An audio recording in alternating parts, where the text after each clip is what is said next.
Olgowski with Harmony's Conservation Program. In the early 1900s, about 100 years ago, if you wanted to travel from Kissimmee to Melbourne, you'd be traveling on dirt roads, probably in a wagon, more likely on a horse, and it would take you at least a couple days, if not longer. It was a long haul through what was then wilderness.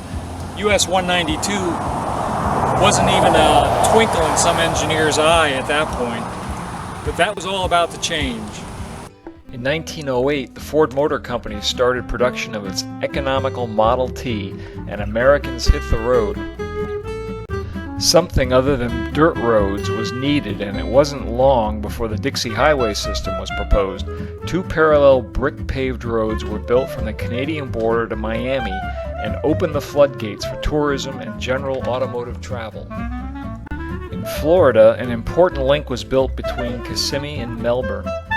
The Central Florida Connector passed right along what is today the northern border of Harmony.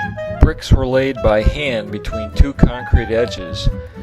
Those concrete edges and the 9 feet of bricks in between are clearly shown in this restored portion in Maitland, Florida. When the road opened, it was big news. The Dixie Highway was the road to prosperity, and where travelers entered Osceola County, there was a great welcoming gateway.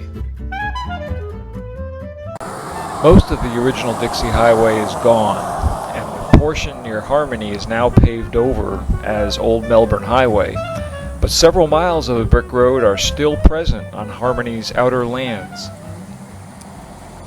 Old Melbourne Highway that we drive on today ends at the Harmony property line, and the corridor has been abandoned from that point forward.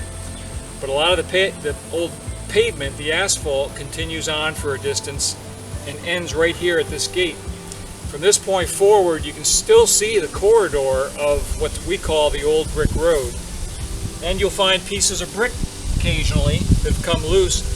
This is one of the pavers that was used. You can see it's quite substantial. It's got some of the old concrete that was used to hold it together still on it. There's no markings on it as to where it might have been made, but chances are it came from not too far away. And if you look hard enough right here, you'll actually find parts of the old brick road still in place. So we'll go down a little further and see what the rest of it looks like. Several miles of the old brick road are still in place at Harmony, and in some spots in pretty good shape. The bricks are still here. You can see the old cement topping on the surface. If you got into the sand, you'd find those concrete shoulders still in place. Although today it gets used primarily by cows and the occasional gopher tortoise. While tortoises may be the fastest travelers on the road today, pieces of the brick road like this persist as important artifacts of America's transportation development and Florida's history.